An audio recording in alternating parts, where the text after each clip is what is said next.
Hello guys, welcome once again. स्वागत है आपका एक और नई वीडियो में। होपफुली आप सब बढ़िया होंगे। तो आज बात करने जा रहे हैं UK visa processing time in 2025। कितना टाइम आपके वीजा के रिजल्ट आने में लगेगा आफ्टर योर अपॉइंटमेंट। अगर आपने विद इन यूके अप्लाई करा है, आउटसाइड यूके अप्लाई करा है, स्टूडेंट वीजा, PSW, या फिर आप अप्लाई कर चुके हो अपना skilled worker visa, work visa, तो इन सब के बारे में, प्रोसेसिंग टाइम के बारे में ये वीडियो रहेगी। और कौन से ऐसे फैक्टर है जो कि आपके एप्लीकेशन को डिले करते हैं, एंड कौन सी ऐसी चीजें हैं जो आप मेक श्योर कर सकते हो जो कि आपके एप्लीकेशन को डिले ना करके टाइम पे आपका रिजल्ट लाने में हेल्पफुल होगी। इन सब के बारे में बात करूंगी, तो watch this video till the end. उससे पहले अगर आप मेरे चैनल को कर रहे हैं फर्स्ट टाइम विजिट, तो मेरा नाम है गुरप्रीत कौर, आप देख रहे हैं you me and England's life. अगर इस चैनल को फर्स्ट टाइम विजिट तो आप इस चैनल को कर सकते हो subscribe for more informative video about foreign life, foreign visa and current update. तीनों ही चीजों की जो इन्फॉर्मेशन है आपको इस चैनल से मिलती रहेगी। So do subscribe and press bell icon ताकि आने वाली सारी वीडियोस का नोटिफिकेशन भी आपको मिल पाए। तो डायरेक्टली बढ़ते हैं वीडियो की। तो यूके में यहाँ पे अलग अलग वीजा कैटेगरीज है जो लोगों के थ्रू अप्लाई करी जा रही है, जिसमें वर्क वीजा बहुत ही कॉमनली इस टाइम पे यूज करा जा रहा है। काफी लोग अपने वर्क वीजा की वेट करते हैं लंबे टाइम तक। काफी लोगों के वर्क वीजा डिले में चले जाते हैं। कुछ लोगों को NSF की मेल भी आती, मतलब है किसी के बारे में बात करते हैं। तो जैसे ही आप अपनी जो वीजा एप्लीकेशन है उसे सबमिट कर देते हो, उसके बाद आपको सबमिशन के लिए एक ईमेल आएगी फ्रॉम UKVI, जिसमें कि मेंशन होगा कि आपकी जो एप्लीकेशन है वो फॉरवर्ड हो चुकी है टू BFS। तो यहाँ पे इसका मतलब यही है कि आपकी एप्लीकेशन एम्बेसी में जो उसका रिजल्ट है उसके लिए जा चुकी है। इसके बाद कुछ लोगों को सेम डे, कुछ लोगों को आफ्टर सम डेज जो एक ईमेल है वो रिसीव होती है इस टाइम पे NSF की, नॉट स्ट्रेट फॉरवर्ड, कि आपकी जो एप्लीकेशन है वो स्ट्रेट फॉरवर्ड नहीं है। इसका जो मतलब है बहुत लोग जानना चाहते हैं एंड काफी लोग वरीड भी हो जाते हैं कि ऐसी ईमेल उन्हें आई है, इसका ऐसा क्यों है। तो ऐसा नहीं है कि आपके एप्लीकेशन में कोई प्रॉब्लम है उसी के कारण आपको NSF की ईमेल आई है। सम टाइम क्या होता है कि जो प्रोसेसिंग टाइम है वो नॉर्मल से ज्यादा लगना होता है, जिसके कारण UKVI बहुत लोगों को ये ईमेल सेंड कर देती है कि अगर आप अपना जो रिजल्ट है वो एक्सपेक्ट कर रहे हो विद इन टाइम लाइन, तो आपका जो रिजल्ट है हो सकता है विद इन टाइमलाइन ना आए। टाइमलाइन का यहाँ पे क्या मतलब है, इसी के बारे में बात करते हैं। तो टाइमलाइन होता है प्रोवाइडेड प्रोसेसिंग टाइम। जो प्रोसेसिंग टाइम UKVI ने पर्टिकुलर वीजा कैटेगरीज के लिए प्रोवाइड करा हुआ है उसी को मैं यहाँ पे टाइमलाइन बोल रही हूँ। तो बेसिकली यहाँ पे अलग अलग वीजा कैटेगरीज के लिए अलग अलग टाइम है। अगर मैं एवरेज टाइम ड्यूरेशन की बात करूँ तो यहाँ पे अलग अलग सर्विसेज होती है जो कि आप अपना वीजा एप्लीकेशन सबमिट करने के टाइम लेते हो, जिसमें सबसे कॉमन होता है स्टैंडर्ड वीजा। तो स्टैंडर्ड वीजा में जो आपकी प्रोसेसिंग टाइम होती है वो 8 वीक की रहती है। 8 वीक तक आपके नॉर्मली लग सकते हैं, मीन्स 2 मंथ तक लग सकते हैं, पर मोस्टली लोगों को इसका जो रिजल्ट है वो 15 से लेके 20 डेज के बीच में मिल जाता है। काफी वीजा कैटेगरीज का जो 15 टू लेके 20 वर्किंग डेज है वो टाइम रहता है, पर स्टिल इसका जो टाइम है वो एक्सटेंड हो सकता है टिल 8 वीक। तो काफी लोग स्टैंडर्ड सर्विस लेके अपने वीजा की वेट करते हैं एंड जो वेटिंग टाइम है विद इन 2 मंथ हो सकता है। तो ये बहुत ही नॉर्मल रहता है, स्पेशली अगर आप कोई ऐसी वीजा कैटेगरी में नहीं अप्लाई करे जैसे कि स्टूडेंट वीजा जिसके लिए पर्टिकुलर यूनिवर्सिटी स्टार्ट डेट है, या फिर सम टाइम वर्क वीजा जिसमें कि पर्टिकुलर जो आपके वर्क की स्टार्ट डेट है वो नियर बाय है। तो वीजा वालों को सम टाइम स्टैंडर्ड में जो वीजा है वो मिल जाता है विद इन 15 डेज। पर यहाँ पे अगर आप विजिट के लिए आ रहे हो या फिर आप किसी तरह के वर्क वीजा के लिए आ रहे हो तो उस टाइम पे जो डिले है 8 वीक तक चली जाती है। इसके बाद अगर आपको अपनी एप्लीकेशन जल्दी चाहिए तो उसके लिए यूके ने एक और सर्विस प्रोवाइड करी हुई है जिसे बोलते हैं प्रायोरिटी। तो प्रायोरिटी का मतलब ये होता है कि आपकी फाइल आगे चले जाएगी, मीन्स कि जिन्होंने स्टैंडर्ड में अपनी फाइल सबमिट करी है उनसे पहले आपकी फाइल पे वर्क होगा।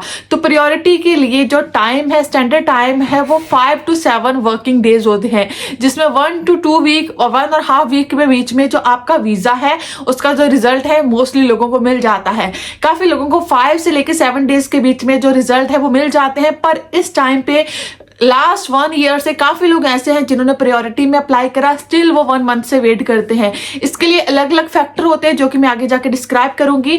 इसके बाद एक और जो सर्विस अवेलेबल है सुपर प्रायोरिटी सर्विस।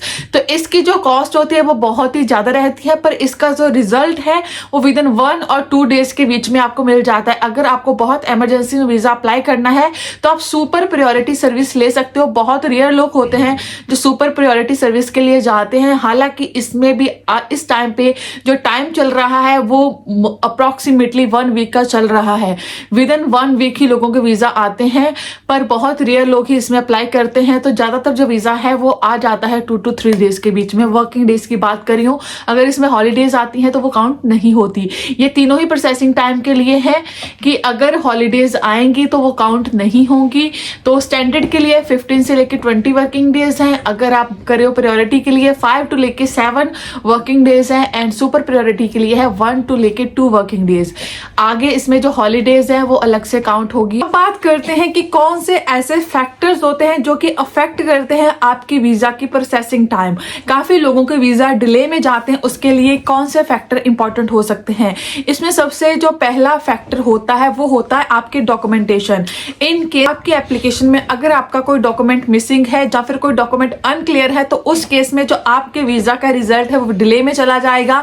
क्योंकि इस केस में यूकेवीआई आपसे डिमांड करती है एडिशनल डॉक्यूमेंट्स की, जो कि आपको सेंड करने होते हैं। पहले यूकेवीआई की तरफ से ईमेल आती है, फिर आप ईमेल सेंड करते हैं, जिसके कारण काफी जो टाइम है वो चला जाता है एंड आपकी वीजा एप्लीकेशन जाती है डिले में। के साथ ही एक जो और सेम काइंड ऑफ रीजन होता है वो एडिशनल इंफॉर्मेशन भी हो सकती है। काफी जो लोग इस टाइम पे वर्क वीजा अप्लाई कर रहे हैं, काफी लोगों को यूकेवीआई एडिशनल इंफॉर्मेशन के लिए ईमेल करती है। पीछे कुछ स्टूडेंट्स को भी एडिशनल इंफॉर्मेशन के लिए ईमेल आई थी, जो कि काफी कॉमन है। क्योंकि इस टाइम पे एप्लीकेशंस को बहुत ज्यादा कंसीडर करा जा रहा है यूके की तरफ से, क्योंकि नेट माइग्रेशन इंक्रीज हो चुकी है, तो वीजास इतनी इजीली ग्रांट नहीं करे जा रहे, जिसके कारण काफी additional information and additional documents की डिमांड करी जाती है, जिसके कारण जो वीजा एप्लीकेशंस है उसमें काफी जो डिले है देखा जा रहा है।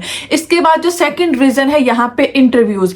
तो इस टाइम पे वीजा इंटरव्यू बहुत कॉमन हो चुकी है यूके में। अगर स्पेशली आप वर्क वीजा अप्लाई कर रहे हो तो अप्रोक्सीमेटली 80 से लेकर 90% लोग ऐसे हैं जिनको इस टाइम पे जो वीजा इंटरव्यू है वो फेस करनी पड़ रही है, स्पेशली अगर आप आउटसाइड यूके से अप्लाई कर रहे हो। काफी इनसाइड यूके में भी अब इंटरव्यूज आ रही हैं, पर आउटसाइड तो ऑलमोस्ट हर एप्लीकेंट की जो इंटरव्यू है वो उसे देनी पड़ रही है अगर वो वर्क वीजा के लिए अप्लाई करते हैं।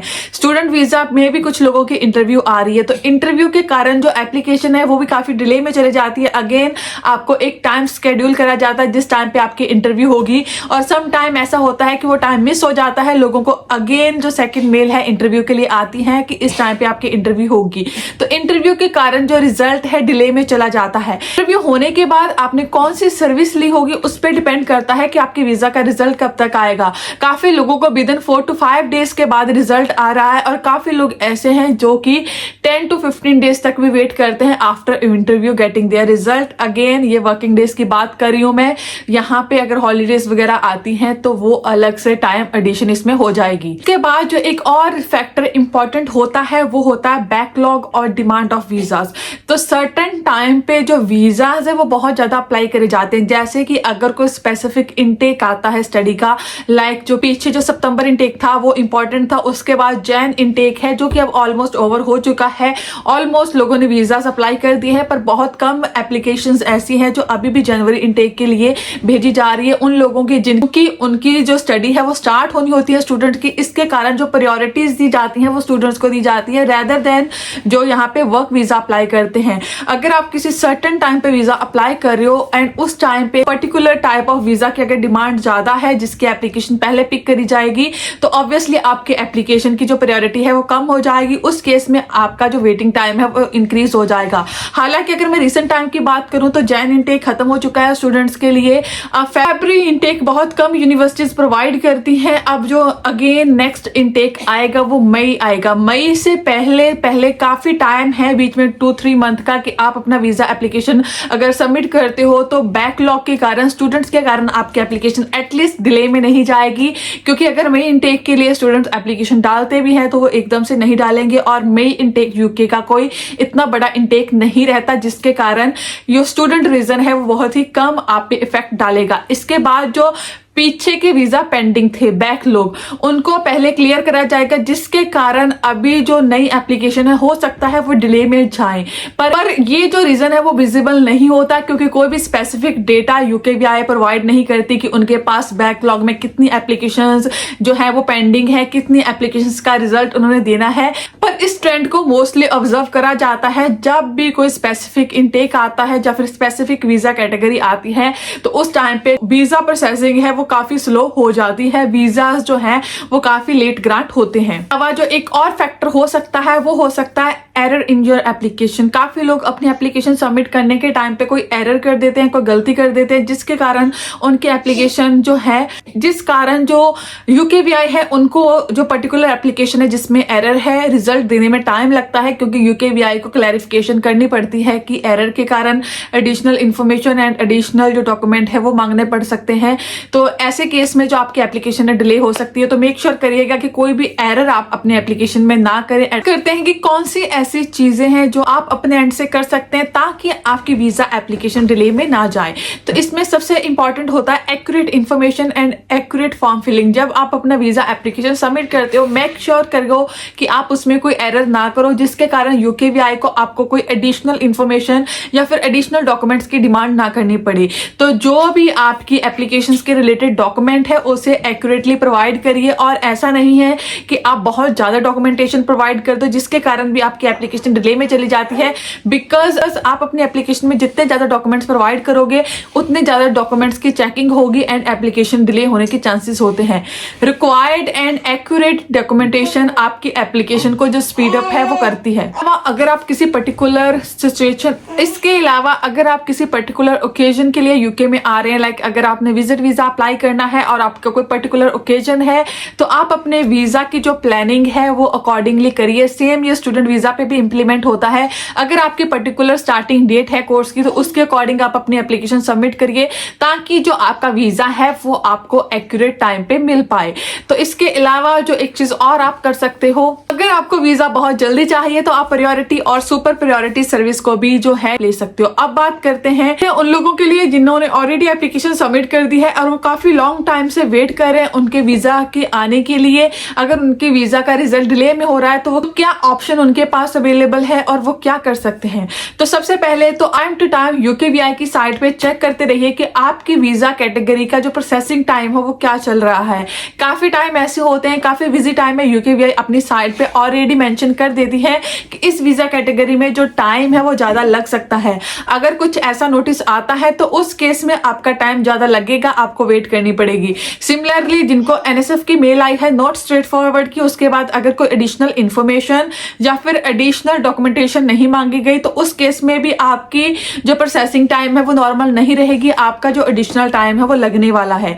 अगर आपसे कोई इंफॉर्मेशन या फिर कोई भी डॉक्यूमेंट मांगा जाता है तो एज सुन एज पॉसिबल जो भी डॉक्यूमेंट और इन्विटेशन है क्लियर फॉर्म में यूकेवीआई को सेंड करिए ताकि वो आपके एप्लीकेशन में जो रिजल्ट है उसे डिसाइड कर पाए। इसके अलावा अगर आपकी एप्लीकेशन बहुत लंबे टाइम से डिले में जा रही है तो आप यूकेवीआई को कांटेक्ट कर सकते हैं, उनकी इमिग्रेशन टीम को कांटेक्ट कर सकते हैं जो कि पेड क्वारी होती है, तो वो आप पुट कर सकते हैं जिसमें कि जो आपको आंसर है वो बहुत ही लिमिटेड मिलता है, बट स्टिल जो आपकी जो एप्लीकेशन है वो कंसीडर करी जाती है, वो कंसीडरेशन में आ जाती है कि आपने इस पर्टिकुलर एप्लीकेशन में जो अपनी क्वारी है वो पुट करी है। तो अगर आपकी एप्लीकेशन बहुत ज्यादा डिले में चल रही है उसी टाइम पे इसको करने का फायदा है, अदरवाइज आप जस्ट इसमें मनी पे करोगे। अगर आपकी एप्लीकेशन का स्टैंडर्ड टाइम नहीं हुआ है या फिर आपकी एप्लीकेशन में अगर ऑलरेडी डे मेंशन कर दिया गया है स्टिल आप इसे करते हो तो आपको कोई ज्यादा फायदा नहीं होगा। पर ये एक जो ऑप्शन है यूकेवीआई ने आपको प्रोवाइड करी हुई है।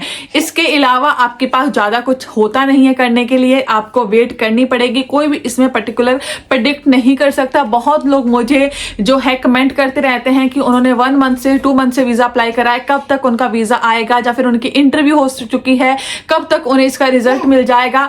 तो गाइस मैं ना कोई इमिग्रेशन एक्सपर्ट ना कोई सॉलिसिटर, कोई भी आपको प्रेडिक्ट करके ये नहीं बता सकता कि आपके एप्लीकेशन का एक्यूरेटली रिजल्ट किस डेट को आएगा, कितने टाइम के बाद आएगा, ये कोई भी नहीं बता सकता। स्टैंडर्ड जो टाइम है वो हर कोई बता सकता है, पर पर कोई भी प्रेडिक्ट नहीं कर सकता कि कितना टाइम और लग सकता है। डिलेज बहुत पॉसिबल है, बहुत लोगों की एप्लीकेशन डिले में जा रही है। अगर आपकी एप्लीकेशन डिले में है, डोंट टेक इट नेगेटिवली, इसमें कोई भी नेगेटिव चीज नहीं है। प्रोसेसिंग टाइम ज्यादा चल रहा है, स्टे पॉजिटिव। अगर आपकी डॉक्यूमेंटेशन एंड हर चीज सही है तो डोंट वरी, जो आपका वीजा है आपको जरूर मिलेगा। इसके साथ ये थी आज की वीडियो। जो लोग वेट कर रहे हैं उनके लिए ऑल द बेस्ट। अगर आपका स्टिल कोई डाउट है तो नीचे मुझे कमेंट सेक्शन में मेंशन कर सकते हैं। अगर आप किसी पर्टिकुलर टॉपिक के बारे में वीडियो देखने में इंटरेस्टेड है, do let me know in a comment section. और इसके अलावा आप मुझे फॉलो कर सकते हो ऑन इंस्टाग्राम, फेसबुक का ग्रुप भी ज्वाइन कर सकते हो, पेज भी लाइक। इन सारी चीजों का जो लिंक है नीचे लिंक ट्री का एक लिंक दिया हुआ है, जिसके सिंगल क्लिक पे आपको मेरे सारे के सारे सोशल मीडिया प्लेटफॉर्म्स मिल जाएंगे। तो गाइस जल्दी मिलते हैं नेक्स्ट वीडियो में। Till then keep subscribing, keep supporting, bye bye.